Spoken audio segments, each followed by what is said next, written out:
सभी भक्तों को राम राम जी। स्वागत है आपका एक बार फिर आपके अपने YouTube चैनल कहानी और ज्ञान में। चलिए शुरू करते हैं आज की कहानी। एक समय की बात है, एक राजा था जिसके कोई संतान नहीं थी। संतान न होने की चिंता में डूबे राजा ने एक दिन अपने मंत्री से सलाह मांगी। मंत्री ने एक तांत्रिक को बुलवाया। तांत्रिक ने कहा, महाराज, यदि आप किसी मासूम बच्चे की बलि देंगे तो आपको संतान की प्राप्ति होगी। यह सुनकर राजा ने पूरे राज्य में मुनादी करवा दी, जो भी अपने घर से किसी बच्चे को बलि के लिए देगा उसे मुंह मांगा इनाम दिया जाएगा। लेकिन कोई भी अपने बच्चे की बलि देने के लिए तैयार नहीं हुआ।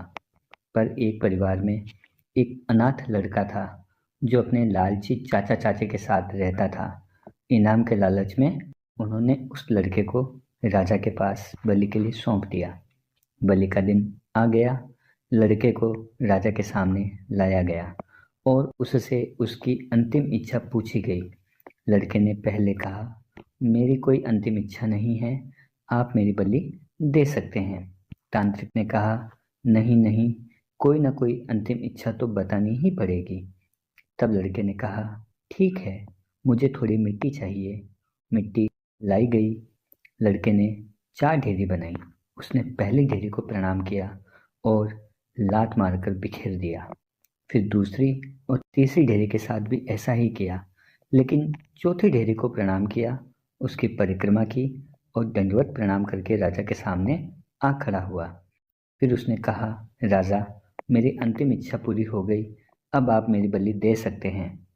तांत्रिक ने राजा से कहा, महाराज, इस लड़के ने 4 ढेरे बनाकर कुछ टोटका किया है। इससे पूछिए कि इसका क्या मतलब है, कहीं हमारी पूजा व्यर्थ ना हो जाए। राजा ने लड़के से पूछा, तुमने यह 4 ढेरे क्यों बनाई? लड़के ने जवाब दिया, पहली ढेरी मेरे परिवार की थी। परिवार का कर्तव्य होता है कि वो अपने बच्चों का पालन पोषण करें, लेकिन मेरे ही परिवार ने मुझे लालच में आपको सौंप दिया, इसलिए मैंने उसे प्रणाम कर लात मार दी। दूसरी ढेरी समाज की थी, जो मेरी रक्षा कर सकता था, परंतु आज पूरा समाज मेरी बलि देखने आया है, इसलिए मैंने समाज को भी ठुकरा दिया। तीसरी ढेरी राजा आपकी थी। राजा, आप मेरे रक्षक हैं, लेकिन आपने मुझे बलि के लिए बुलाया, इसलिए मैंने आपको भी लात मार दी। चौथी ढेरी मेरे सदगुरु की थी। मुझे अपने गुरु पर विश्वास है, इसलिए मैंने उसे प्रणाम किया और उसकी परिक्रमा की। लड़के की बात सुनकर मंत्री ने राजा से कहा, महाराज, ये लड़का बहुत समझदार और विद्वान है। अगर आपने इसकी बलि दी तो ये अनिश्चित है कि आपको पुत्र मिलेगा या नहीं, लेकिन इतना जरूर है, पाप लगेगा।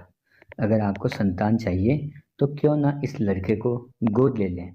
राजा को मंत्री की बात समझ में आई। राजा ने लड़के से कहा, मैं तुम्हारी बलि नहीं दूंगा, क्या तुम मेरे पुत्र बनोगे?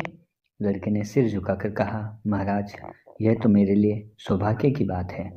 इस प्रकार राजा ने उस अनाथ लड़के को गोद लेकर अपना बेटा बना लिया। लड़के की बुद्धिमत्ता और गुरु पर विश्वास ने उसका जीवन बदल दिया। जो अपने परमात्मा और गुरु में सच्चा विश्वास रखता है, उसके कार्य खुद ब खुद बन जाते हैं। तो दोस्तों, प्यारे भक्तों, ये थी आज की प्रेरणादायी कहानी। उम्मीद है आपको कथा पसंद आई होगी। अगर हाँ, तो इसे लाइक करें, अपने दोस्तों के साथ शेयर करें और हमारे चैनल कहानी और ज्ञान को सब्सक्राइब करना ना भूलें। मिलते हैं अगले वीडियो में, तब तक के लिए राम राम जी।